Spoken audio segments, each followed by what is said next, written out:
Ladies and gentlemen, the President of the United States, Donald J. Trump.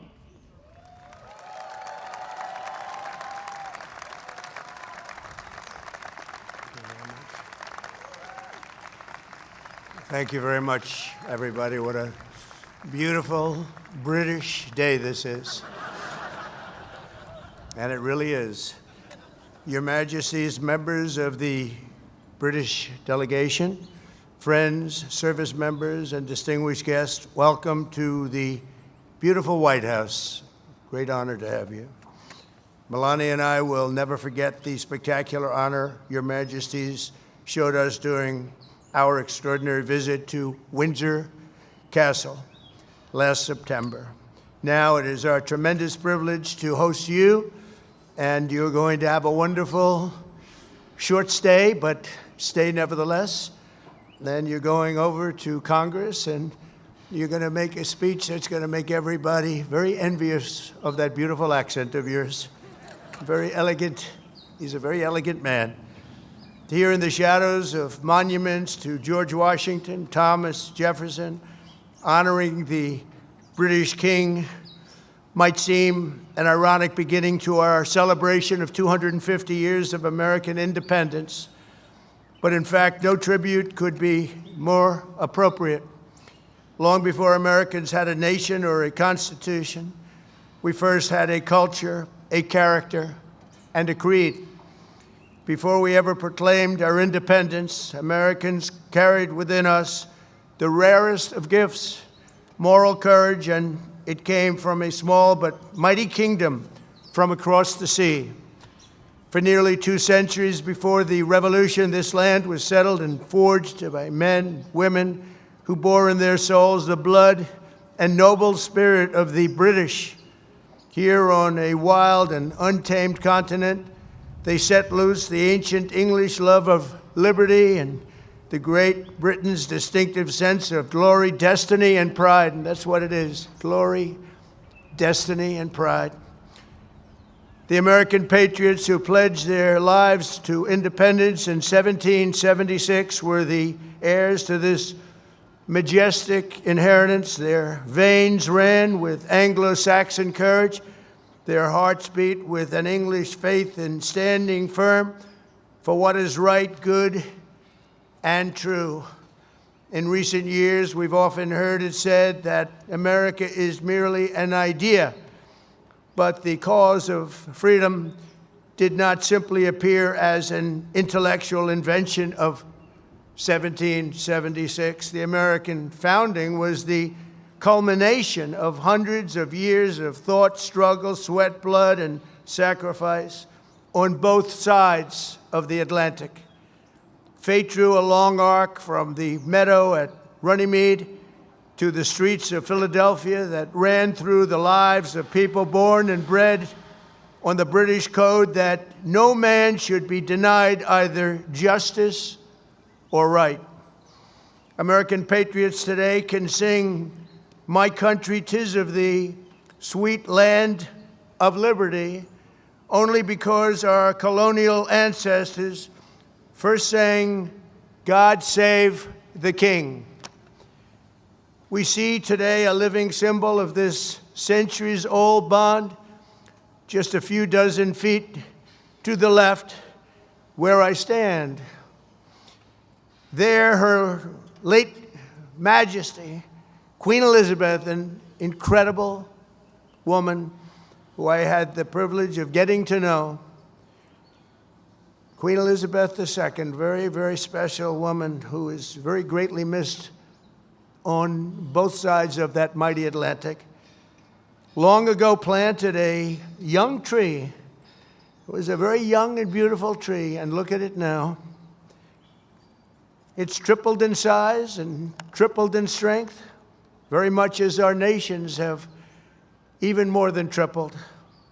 Like our nation itself, it was laid with British hands but grew in American soil. Today it stands tall and proud, reaching ever higher. And this morning it reminds us that the mightiest of trees, like the greatest of nations, must be anchored by the strongest and deepest of roots. In the centuries since we won our independence, Americans have had no closer friends than the British. We share that same root. We speak the same language. We hold the same values. And together our warriors have defended the same extraordinary civilization under twin banners of red, white, and blue. My wonderful mother, Mary MacLeod, was born in Stornoway, Scotland, the Hebrides, and that's what they call very serious Scotland. There's no question about it. Some places they say, well, it wasn't really Scotland. The Hebrides, that's real serious Scotland. That's where they had their greatest of warriors, their greatest of warriors. She came to America at 19, met my incredible father. We loved him so much. We all loved him. We loved her. We loved him, Fred, and they were married for 63 years. And excuse me if you don't mind. That's a record we won't be able to match, darling. I'm sorry. Just not going to work out that way. We'll do well, but we're not going to do that well. 63 years. And my mother, I just see it so clearly. She loved, and I told the king this, she loved the royal family, and she loved the Queen. And anytime the Queen was involved in a ceremony or anything, my mother would be glued to the television, and she'd say, look, Donald, look how beautiful that is.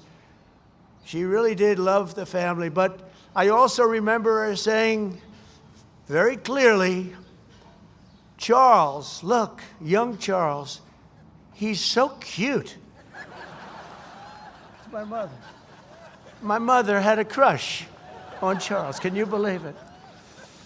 Amazing how, I wonder what she's thinking right now.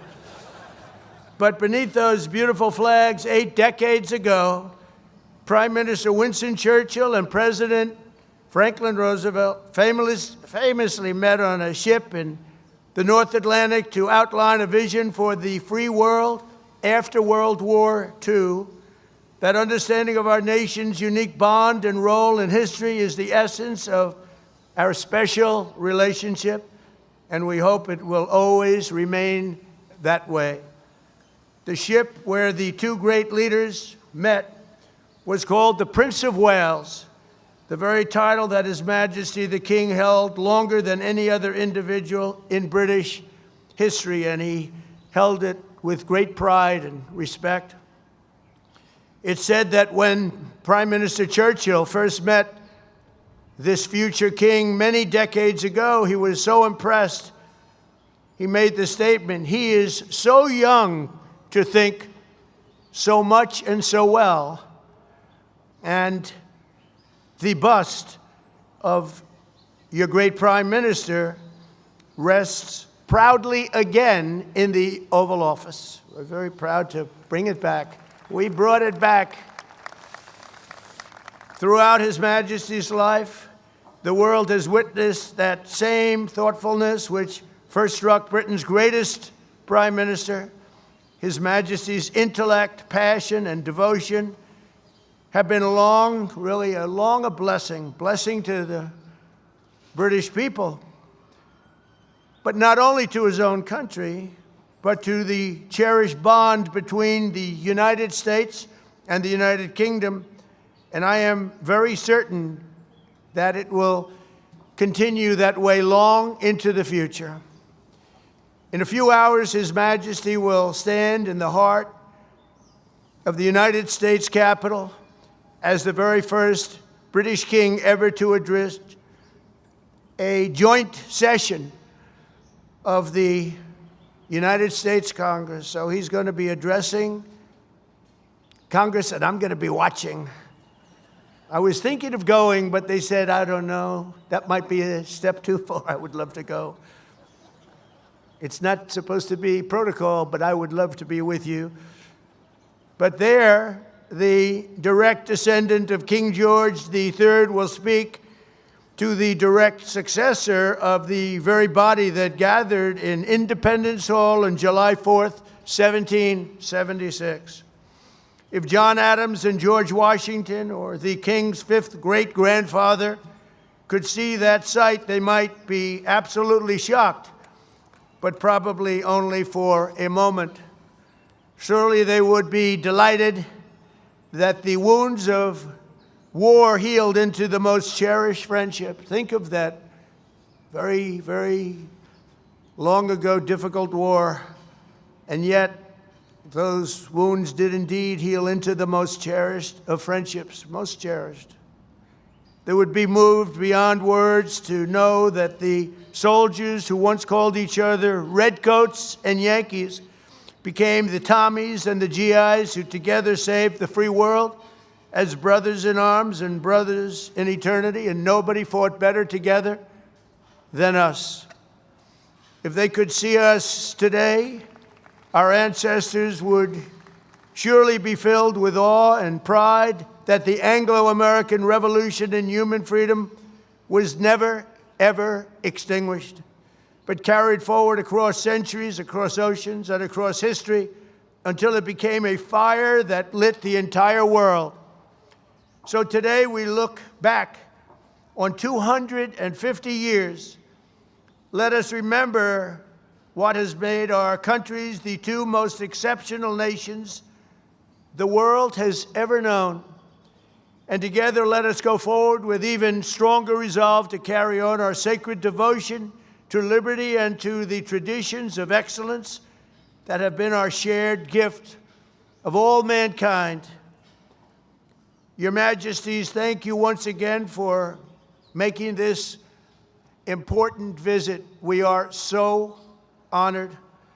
May God forever bless the United Kingdom, Great Britain, and Northern Ireland, and may God bless the United States of America. Thank you very much, everybody. Thank you. Thank you.